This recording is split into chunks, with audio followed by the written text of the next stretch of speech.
اعوذ باللہ من الشیطان الرجیم بسم اللہ الرحمن الرحیم۔ سورہ کہف آیات نمبر 60 تا 70 میں موسیٰ علیہ السلام کے ایک سفر کی سرگزشت جو انہوں نے اللہ کی ہدایت کے تحت کیا اور جس میں اللہ کی بعض حکمتیں ان پر آشکار ہوئیں۔ اعوذ باللہ من الشیطان الرجیم وَإِذْ قَالَ مُوسَى لِفَتَاهُ لَا أَبْرَحُ حَتَّى أَبْلُغَ مَجْمَعَ الْبَحْرَيْنِ أَوْ أَمْضِيَ حُقُبًا۔ اور وہ وقت یاد کرو جب موسیٰ علیہ السلام نے اپنے خادم سے کہا تھا کہ میں اس وقت تک چلتا رہوں گا جب تک کہ دو دریاؤں کے سنگم پر نہ پہنچ جاؤں، خواہ مجھے سالہ سال چلنا پڑے۔ فَلَمَّا بَلَغَا مَجْمَعَ بَيْنِهِمَا نَسِيَا حُوتَهُمَا فَاتَّخَذَ سَبِيلَهُ فِي الْبَحْرِ سَرَبًا۔ پھر جب وہ دو دریاؤں کے ملنے کی جگہ پر پہنچے تو اپنی مچھلی سے غافل ہو گئے اور مچھلی نے دریا میں سرنگ کی طرح اپنا راستہ بنا لیا۔ فَلَمَّا جَاوَزَا قَالَ لِفَتَاهُ آتِنَا غَدَاءَنَا لَقَدْ لَقِينَا مِن سَفَرِنَا هَذَا نَصَبًا۔ پھر جب وہ وہاں سے آگے نکل گئے تو موسیٰ علیہ السلام نے اپنے خادم سے کہا کہ ہمارا کھانا لاؤ، آج کے سفر نے تو ہمیں بہت تھکا دیا ہے۔ قال أرأيت إذ أوينا إلى الصخرة فإني نسيت الحوت وما أنسانيه إلا الشيطان أن أذكره۔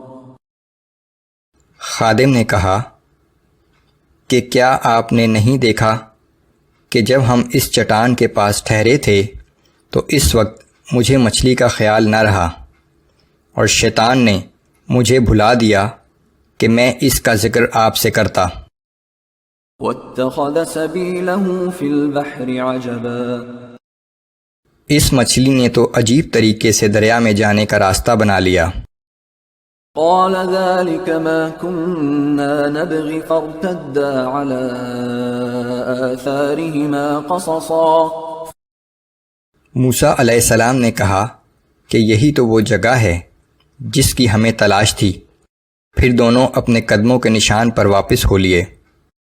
فوجدا عبدا من عبادنا آتيناه رحمة من عندنا وعلمناه من لدنا علما۔ پس جب وہ وہاں پہنچے تو وہاں انہوں نے ہمارے بندوں میں سے ایک خاص بندے کو موجود پایا جسے ہم نے اپنی رحمت سے نوازا تھا اور اپنے پاس سے ایک خاص علم عطا کیا تھا۔ قال له موسى هل أتبعك على أن تعلمني مما علمت رشدا۔ موسیٰ علیہ السلام نے اس بزرگ سے کہا کہ کیا میں آپ کے ساتھ اس شرط پر رہ سکتا ہوں کہ جو رشد و ہدایت کا علم آپ کو اللہ کی جانب سے دیا گیا ہے اس میں سے کچھ آپ مجھے بھی سکھا دیں۔ قال إنك لن تستطيع معي صبرا۔ انہوں نے کہا کہ تم میرے ساتھ رہ کر کبھی صبر نہ کر سکو گے۔ وكيف تصبر على ما لم تحط به خبرا۔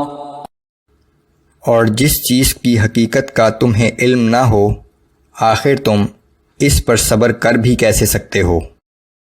قال ستجدني إن شاء الله صابرا ولا أعصي لك أمرا۔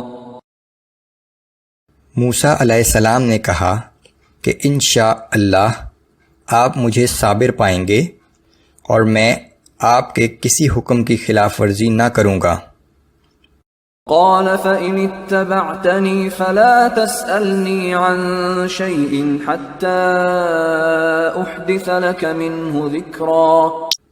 اس بزرگ نے کہا کہ اچھا، اگر تمہیں میرے ساتھ رہنا ہے تو شرط یہ ہے کہ مجھ سے اس وقت تک کسی چیز کے بارے میں سوال نہ کرنا جب تک میں خود اس کی بابت تم سے ذکر نہ کروں۔